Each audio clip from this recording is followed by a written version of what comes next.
జనసేన ప్రారంభించినప్పుడు దేశ సమగ్రత శ్రేయస్సు తప్ప తనకు ఏ ఆలోచన లేదని ఆ పార్టీ అధ్యక్షుడు పవన్ కళ్యాణ్ అన్నారు. తెలంగాణ ఏర్పాటుకు ఏనాడు జనసేన అడ్డు చెప్పలేదన్నారు. 2014లో ఏపీని విభజించిన తీరును చూసి మాత్రమే ఆవేదన వ్యక్తం చేశామని ఆయన వెల్లడించారు. అలాగే ఈ మధ్య కాక్రోచ్ పార్టీ ఎలా పుట్టుకొచ్చిందో చూస్తున్నాం. కాక్రోచ్ పార్టీని చూస్తే చలిచీమల పద్యం గుర్తొచ్చిందని ఆయన చెప్పుకొచ్చారు.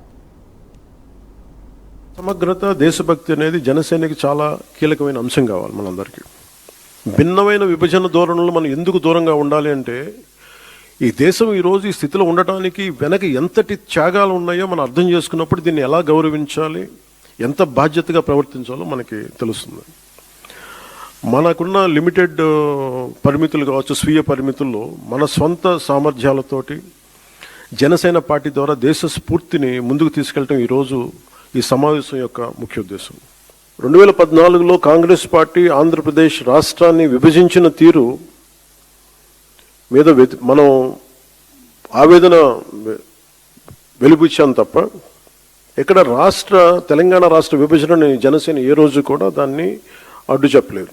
ఇది 2009 నుంచి నేను రిపీటెడ్గా చెప్తున్నా, this is my commitment and also Janasena's commitment for betterment of Telangana, for the statehood of Telangana. ఒక్కొక్క రాజకీయ పార్టీ తమ సొంత రాజకీయ సరిహద్దులు పెట్టుకొని ఎలాంటి విభజనలు సృష్టిస్తారో చెప్పడానికి నేను దీన్ని ఒక ఉదాహరణగా చెప్తున్నాను.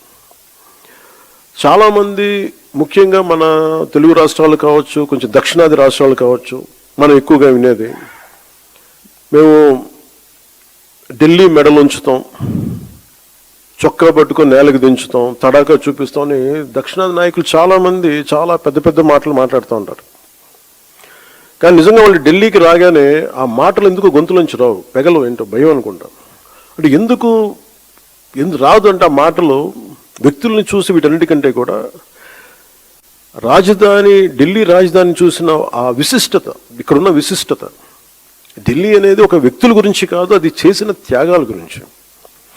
140 కోట్ల మంది ప్రజలను సురక్షితంగా ఉంచడానికి, పరిపాలించడానికి నిరంతరం పోరాడుతున్న ఎన్నో నిబద్ధత కలిగిన సంస్థలు, అది న్యాయ వ్యవస్థలు కావచ్చు, రాజకీయ వ్యవస్థలు కావచ్చు, అడ్మినిస్ట్రేటివ్ వ్యవస్థలు కావచ్చు, డిఫెన్స్ వ్యవస్థలు కావచ్చు, ఇవన్నీ దగ్గరుండి చూసినప్పుడు మనకు అలాంటి మాటలు పెగలవు. తమ ప్రాంతాల్లో, మన రాష్ట్రాల్లో ఉండి పెద్ద పెద్ద మాట్లాడే నాయకులందరూ కూడా ఇక్కడికి వచ్చినప్పుడు ఢిల్లీ తాలూకు ఈ గాఢతను చూసిన తర్వాత ఈ దేశం యొక్క సమగ్రతని అర్థం చేసుకుంటారు.